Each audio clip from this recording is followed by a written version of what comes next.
The day I found out that the man I loved slept with me as part of a bet, I didn't scream. I didn't fall apart. I didn't even reply to the message.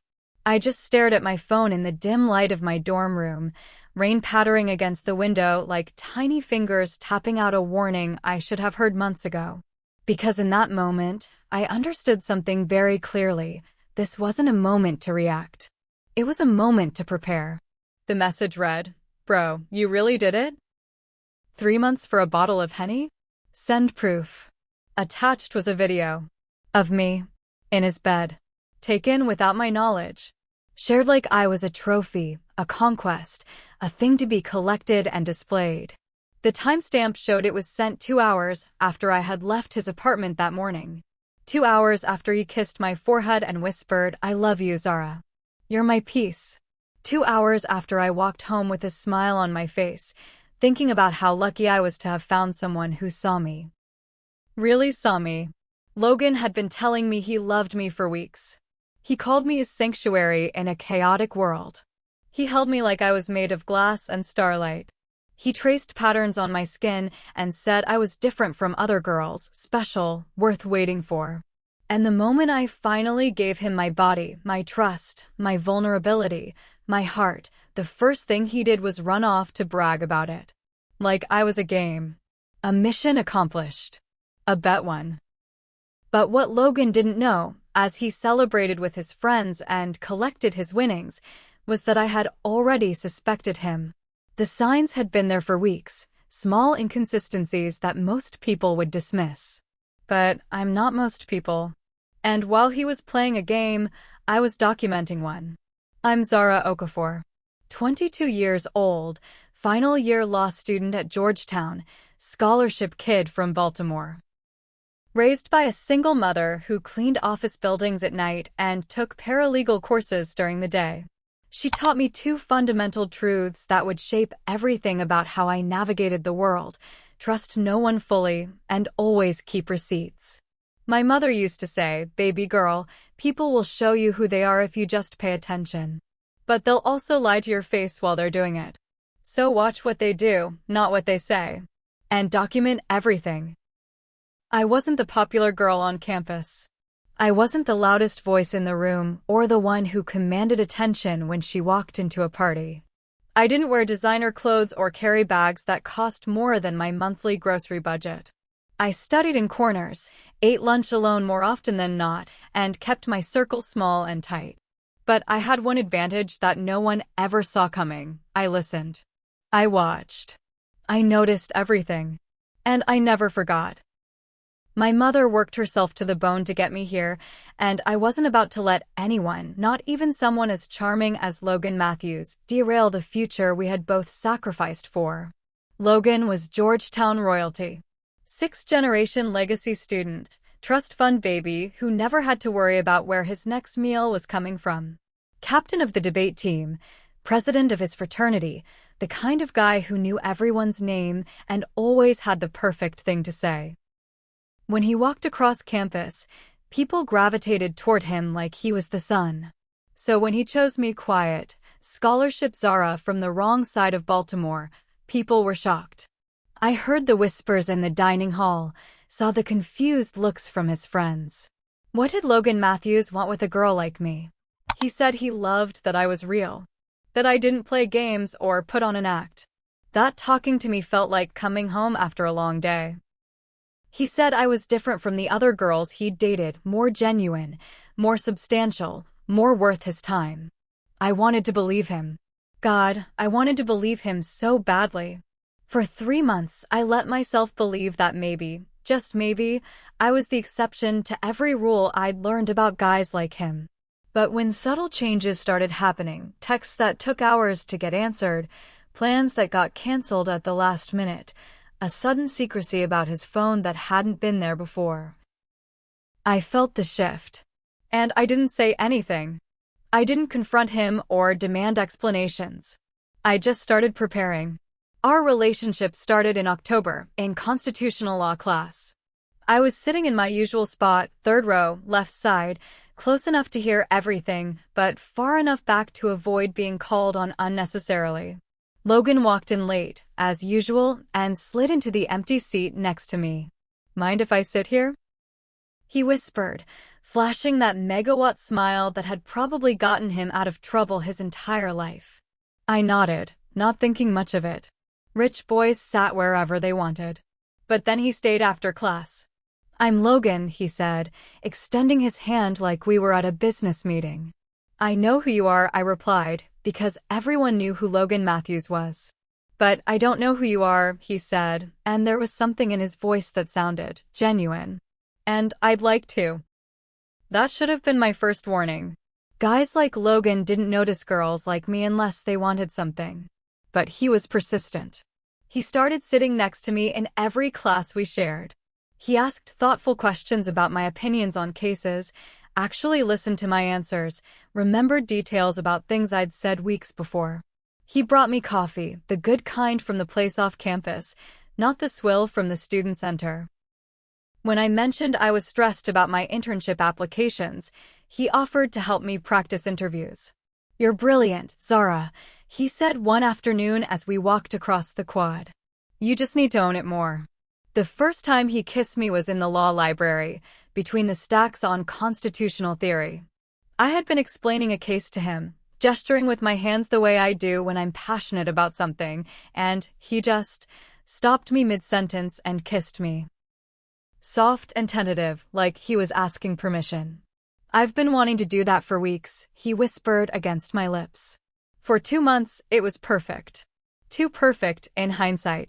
He took me to dinners I couldn't afford, introduced me to his friends as my girlfriend Zara, with pride in his voice, brought me flowers for no reason. He told me about his complicated relationship with his father, his pressure to live up to family expectations, his fear that people only liked him for his money and connections. "You're the first person who sees me," he said one night as we lay in his apartment, my head on his chest. "Really sees me, not just the Matthews name and the trust fund." I should have trusted my instincts when small things started changing in December. The way he would flip his phone face down when I entered the room. How he suddenly had family obligations every weekend that he'd never mentioned before.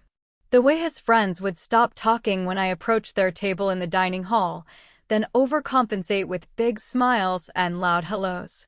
But I was in love. Or I thought I was. And love, I was learning, could make you ignore red flags that should have been impossible to miss. The breaking point came in early January. I had left my laptop at his place and went back to get it the next morning. He was in the shower, and his computer was open on his desk. I wasn't snooping, I just needed to grab my laptop and leave. But then I saw it. A Google Docs tab opened to a document titled Operation Zara. My blood went cold. I clicked on it before I could stop myself. It was a list. A timeline. Notes about my preferences, my schedule, my vulnerabilities. Things he'd learned about me in conversation, weaponized and organized like a battle plan. Target: Zara Okafor timeline. 3 months max approach. Intellectual connection first, then emotional vulnerability notes. Scholarship kid, single mom. Daddy issues, ambitious, suspicious of wealthy guys strategy. Position self as different from other rich guys. Show genuine interest in her mind endgame. February 14th deadline at the bottom, in red text. Winner gets $500 plus bottle of Hennessy. Proof required. I took a screenshot so fast my fingers were shaking. Then I closed the document, grabbed my laptop, and left before he got out of the shower. That night, I emailed the screenshot to myself with the subject line, "In case he's lying." I didn't know what I was going to do with it yet. I just knew I needed to keep it safe. And I decided to wait. Valentine's Day started like any other day. I was in the law library, working on my thesis about digital privacy rights. Ironic, considering what was about to happen. I had my noise-canceling headphones on, lost in research about revenge porn legislation, when my phone buzzed with an airdrop notification from an unknown device. I almost declined it. I'd heard about people sending inappropriate content through airdrop as pranks. But something made me accept it. It was a video file. 47 seconds long.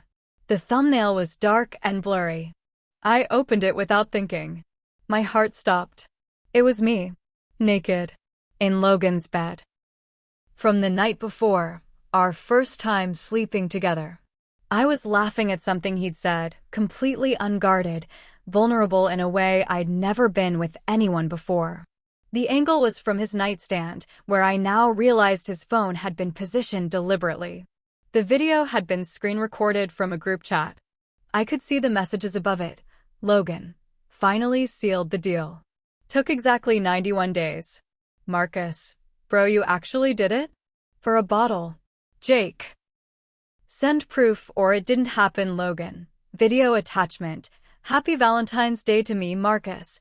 Holy shit, dude. Jake. She has no idea, LMAO, Logan. Easy money. Moving on to the next conquest. The timestamp showed the video had been sent at 2:47 a.m.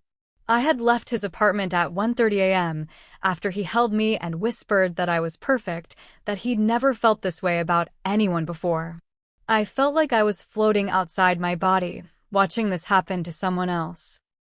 The noise of the library, keyboards clicking, pages turning, whispered conversations, became overwhelming. I closed my laptop, grabbed my things, and walked out into the cold February air.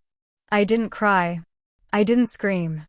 I didn't call him or confront him or do any of the things a normal person might do. Instead, I went back to my dorm room, locked the door, and opened that email I had sent to myself weeks earlier. I stared at the screenshot of his Operation Zara document for a long time. Then I opened a new document and started typing. Evidence log, Logan Matthews date, February 14th, 2025 incident. Non-consensual recording and distribution of explicit material. I was done being a victim. It was time to become a prosecutor. The next 3 weeks were the hardest of my life. I had to pretend everything was normal while documenting everything that wasn't. Logan texted me the morning after Valentine's Day. Last night was incredible. You're amazing. I replied, it was perfect. Thank you for making it special. Every word felt like poison in my mouth, but I needed him to think I was oblivious. I needed him to get comfortable. Sloppy. I updated my phone settings to automatically back up all text messages to the cloud. I installed screen recording software on my laptop and set up automatic screenshots every 10 minutes when certain apps were open. I bought a small digital recorder and kept it in my purse during every interaction with Logan. I also started reaching out to other women on campus, carefully and casually. I volunteered to tutor freshmen in the law school's mentorship program. I joined study groups. I attended social events I would normally avoid. And I listened. It didn't take long to find them, other girls who had stories about Logan and his friends. Sarah, who said Logan had pursued her intensely for 2 months, then ghosted her the day after they slept together. Maria, who mentioned that Logan's friend Jake had bragged about collecting photos from girls he hooked up with. Emma, who said the guys in Logan's fraternity had a private Snapchat group where they shared trophies. I didn't tell them what had happened to me. Not yet. I just listened and took mental notes. I also filed an anonymous complaint with the university's Title IX office, not naming Logan specifically, but asking detailed questions about the school's policies on non-consensual recording and distribution of intimate content. I wanted to understand the process, the burden of proof required, the potential consequences. The Title IX coordinator, Dr. Patricia Williams, was thorough in her response. She explained that non-consensual recording was a violation of both university policy and federal law. She outlined the disciplinary process, from initial complaint through hearing and potential sanctions. She also mentioned that the university had recently updated their policies to address digital harassment and revenge porn. If you or someone you know is experiencing this type of harassment, she wrote, please don't hesitate to come forward. We take these matters very seriously. I printed out her email and added it to my growing file. But I wasn't ready to come forward yet. I needed more evidence. and I needed help. Ria Singh had been in my international law class the previous semester. She was a dual-degree student, law and media studies, with a part-time acting background and a full-time intolerance for bullshit. We'd worked together on a group project about digital rights, and she'd impressed me with her strategic thinking and her ability to see 10 steps ahead. She also had her own history with men who thought they could use and discard women without consequences. I found her in the media lab one evening, working on what looked like a documentary project. "Hey, Zara," she said, looking up from her editing software. "What brings you to the dark side of campus?" I sat down next to her and took a deep breath. "I need to tell you something. And then I need to ask you for a favor." I told her everything. The bet, the video, the months of documentation I'd been doing. I showed her the evidence I'd collected, the legal research I'd done, the plan that was forming in my mind. Ria listened without interrupting, her expression getting darker with each detail. "That fucking sociopath," she said when I finished. "I'm sorry, Zara. I'm so sorry this happened to you.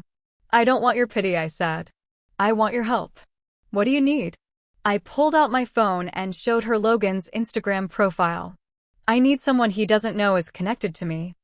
Someone who can get close to him, gain his trust, get him talking." Ria studied the photos, Logan at parties, on vacation, with his fraternity brothers. "You want me to catfish him?" "Not exactly catfish. More like undercover journalism." She was quiet for a moment, thinking.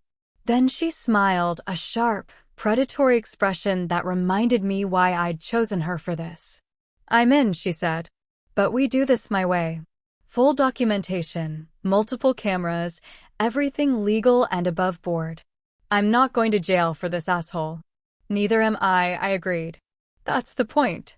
Ria transformed herself into Eva Patel, psychology major, originally from California, interested in ambitious men with leadership potential. She studied Logan's social media, learned his interests, crafted a personality that would appeal to his ego. The setup was almost too easy. Ria, as Eva, introduced herself to Logan at a fraternity mixer, approaching him during a conversation about debate tournaments. "Excuse me," she said, interrupting his story about winning some regional championship. "Did you say you were captain of the debate team? That's incredible." I've always been fascinated by people who can think on their feet like that. Logan practically preened. "Well, it's all about preparation and reading your opponent," he said, launching into what I recognized as a standard speech about intellectual strategy. Ria played her part perfectly, impressed, but not overeager, asking thoughtful questions, letting him explain things to her. Within an hour, he was asking for her number. She texted me from the bathroom, hook, line, and sinker. "This guy is even more predictable than you described." Over the next 2 weeks, Eva and Logan went on 3 dates. Coffee at his favorite spot off campus, dinner at a restaurant he'd taken me to, drinks at the bar where his fraternity held their mixers. Ria documented everything, their text conversations, photos from their dates, recordings of their phone calls. Logan followed the exact same playbook he'd used with me. The intellectual connection first, then emotional vulnerability, sharing the same stories about his family pressure and his desire to find someone real. "It's like he has a script," Ria told me after their second date. "Word for word the same things you told me he said to you." But Ria was recording everything. She had consent laws on her side. As a journalism student, she knew how to legally document conversations. She told Logan she was working on a project about dating and relationships for her media studies program and asked if she could record their conversations for research purposes. He agreed eagerly, apparently thinking it made him look important. By the 3rd week, Logan was suggesting they take things to the next level. Ria had prepared her dorm room carefully, multiple hidden cameras, audio recording equipment, everything positioned for maximum coverage. When Logan arrived that Friday night, Ria asked her standard question, "Mind if I record this?" "It's for my dating research project." Logan grinned and struck a pose. "Only if you promise to share the footage with your friends." Show them what they're missing. He had no idea how prophetic those words would be. The recording Rhea captured that night was damning beyond my wildest hopes. Logan, relaxed and confident after a few drinks, started bragging about his success with women. He told Eva about the bet, about me, about how easy it had been to manipulate the scholarship girl. She was so desperate to be chosen, he laughed, sprawled across Rhea's couch. All I had to do was act like I was different from other rich guys, like I really understood her struggle. She ate it up. That's kind of cruel, Rhea said, her voice carefully neutral. Cruel? It's strategic, Logan replied. Look, girls like Zara. They're a challenge because they think they're too smart to fall for guys like me. But everyone has weaknesses. Hers was wanting to feel special, wanting to believe she was the exception to the rule. He went on to describe the bet in detail, how it had started as a joke among his fraternity brothers, how the stakes had escalated, how proud he was of executing the plan so perfectly. The best part, he said, pulling out his phone, is that I got everything on video. Want to see? Rhea's hands were shaking as she accepted his phone, but her voice remained steady. Wow, she's really pretty. Did she know you were recording? Of course not, Logan laughed. That would have ruined the authenticity. But the guys needed proof, you know? A bet's not won until you can prove it. And you shared this with your friends? The whole group chat. They couldn't believe I actually pulled it off. Marcus owes me $500, plus the bottle of Hennessy we bet on. Rhea handed the phone back to him. That's impressive, I guess. Very strategic. Exactly, Logan said, missing the disgust in her voice entirely. It's all about knowing your target and playing to their psychology. Zara never saw it coming. Every word was captured in crystal-clear audio and video. Later that night, Rhea texted me a single message. We got him. I spent the next week organizing everything into a comprehensive file that would make any prosecutor weep with joy. Screenshots, audio recordings, video evidence, witness statements, legal precedents, university policy violations, everything meticulously documented and cross-referenced. I created a timeline that showed Logan's premeditation, from the initial bet through the recording and distribution of the video. I included analysis of university policies that had been violated, federal laws that had been broken, and precedent cases that supported my position. I also reached out to other women who had been involved with Logan and his friends, this time directly. Armed with the evidence I'd gathered, I could approach them more confidently. Sarah agreed to provide a statement about Logan's pattern of behavior.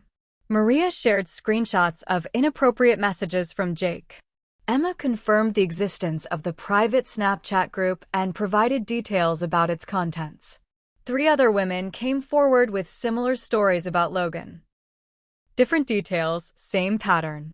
Pursuit, manipulation, conquest, disposal.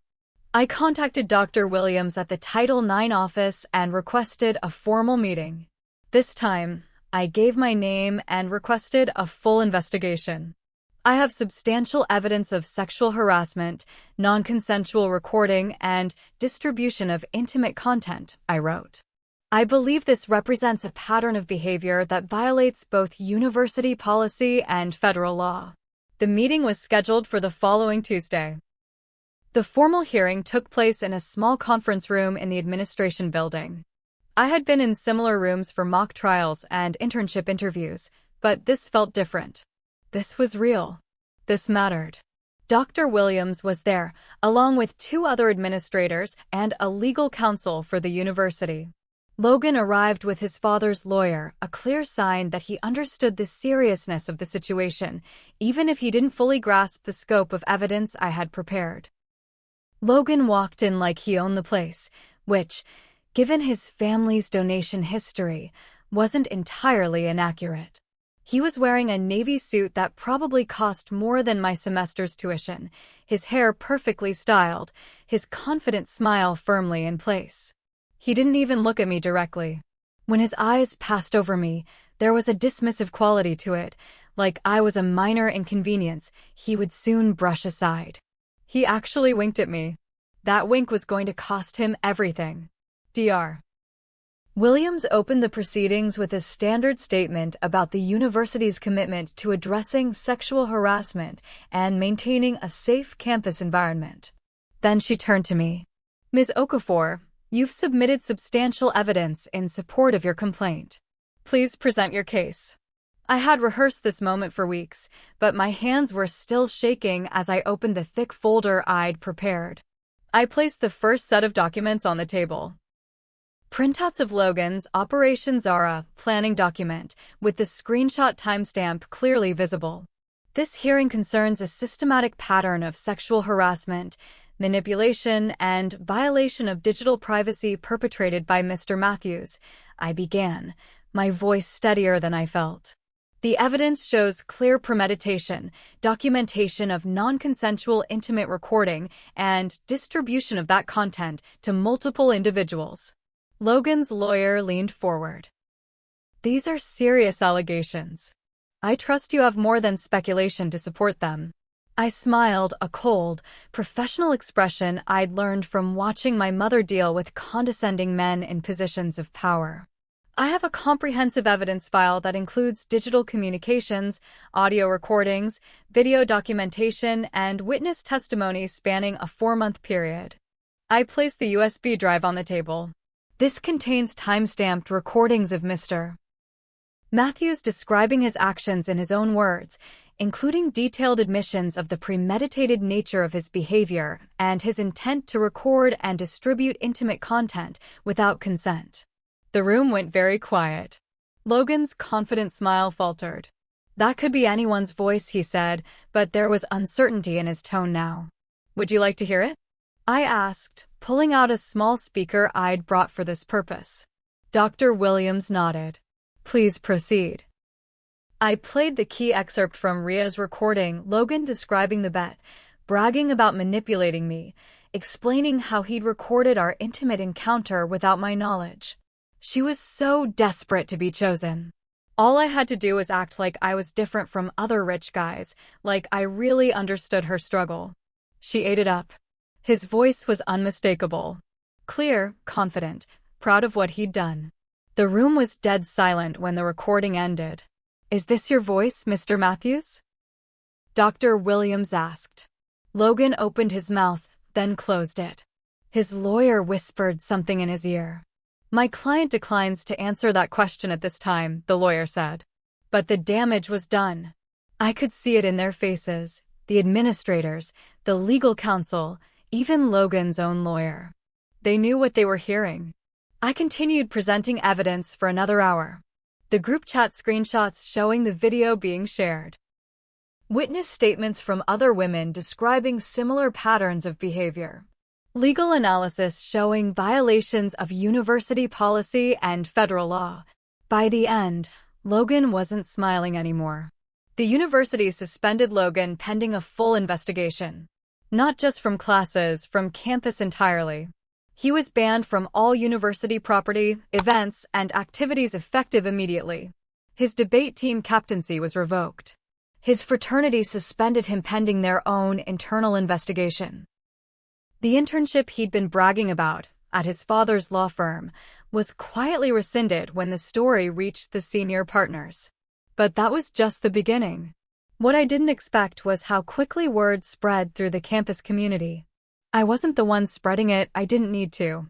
The truth has its own momentum when it's backed by irrefutable evidence. The other women Logan had victimized started speaking out publicly. Sarah wrote a detailed post on social media describing her experience. Maria shared screenshots of the inappropriate messages she'd received from Logan's friends. Emma provided evidence of the private Snapchat group to the university administration. Someone, not me, created flyers with Logan's photo and direct quotes from his own recorded statements. They appeared on bulletin boards across campus overnight. She was so desperate to be chosen. Logan Matthews, it's all about knowing your target and playing to their psychology. Logan Matthews, the guys needed proof, you know? A bet's not won until you can prove it. Logan Matthews Logan tried to control the narrative. He deleted all his social media accounts. His friends stopped talking to reporters. His family's lawyer sent cease and desist letters to students who were sharing the story. But it was too late. The story had taken on a life of its own. Local news outlets picked it up. Then regional papers. Then national media started calling, interested in the broader implications of the case for campus sexual assault and digital privacy rights. I gave one interview to a reporter from the Washington Post who specialized in covering campus sexual assault cases. This isn't about revenge, I told her. It's about accountability. It's about showing that actions have consequences, even for people who think their privilege protects them from those consequences. Logan tried to fight back legally. His family's lawyers filed a defamation suit against me, claiming I had fabricated evidence and destroyed his reputation maliciously. The case was dismissed within a month. You can't sue someone for defamation when they're presenting your own recorded words as evidence. Logan's own voice, captured with his consent, was the foundation of my case. Every piece of evidence I'd presented was legally obtained and thoroughly documented. His lawyers also tried to argue that Rhea had entrapped him, but that argument fell apart quickly too. Logan had consented to being recorded. He had voluntarily shared details about his behavior. No one had coerced him into confessing. His own arrogance had done that. The university's full investigation took 3 months and resulted in Logan's permanent expulsion. The report, which was made public due to media pressure, detailed not just his actions toward me but a broader pattern of manipulative behavior toward multiple women. The fraternity that had initially stood by him quietly expelled him as well when more evidence of the betting system emerged. It turned out Logan wasn't the only member participating in these challenges.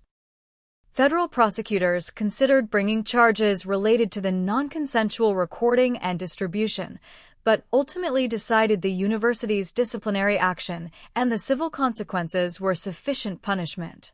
Logan's father, a prominent attorney in D.C., reportedly spent 6 figures trying to manage the crisis and protect the family's reputation. It didn't work. Every job interview Logan applied for started with a Google search. Every background check brought up the case. Every networking event became an exercise in damage control. He tried to transfer to other schools. His applications were rejected, not officially because of the case, but no admissions office wanted to deal with the potential media attention. He tried to start over in different cities, but the internet is forever. His name was permanently associated with the case, with the quotes, with the consequences of his actions.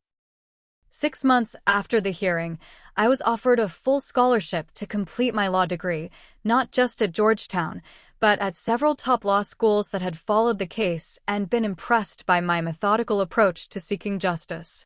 I turned them all down. Not because I didn't appreciate the recognition, but because I had found something more important than finishing law school in the traditional way. I transferred to a school in California where I could design my own interdisciplinary program combining law, technology, and victim advocacy. And I started something new.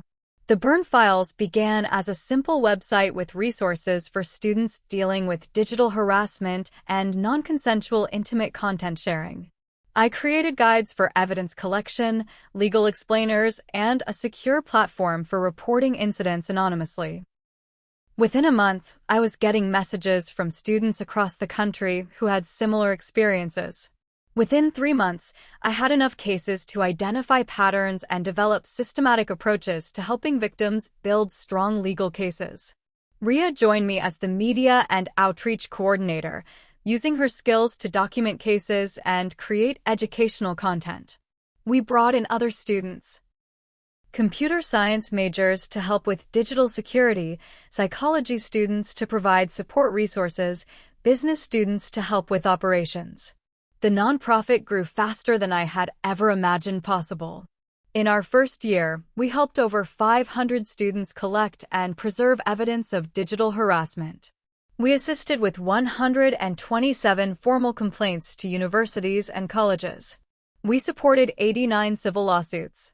We provided resources and referrals to law enforcement in 43 criminal cases.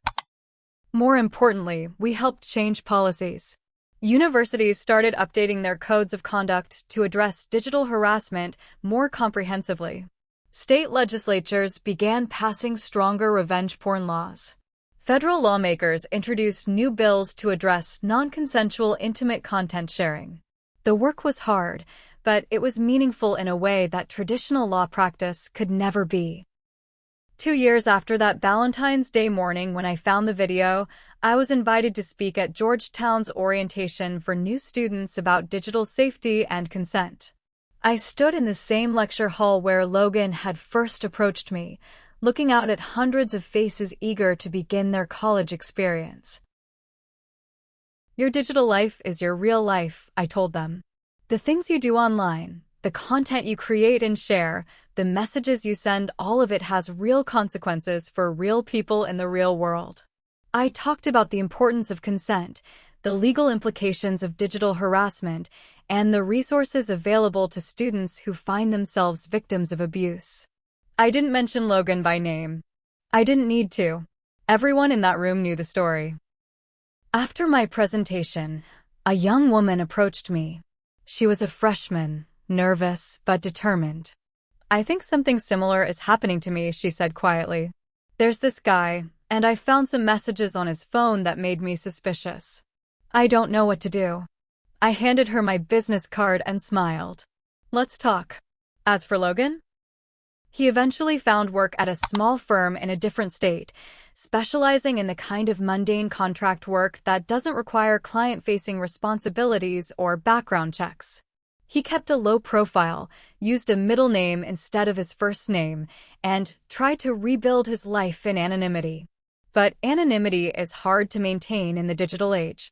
A few months ago, I heard through mutual connections that he had started dating someone new. A kind, trusting woman who didn't know about his history. I didn't reach out to her directly. I didn't need to.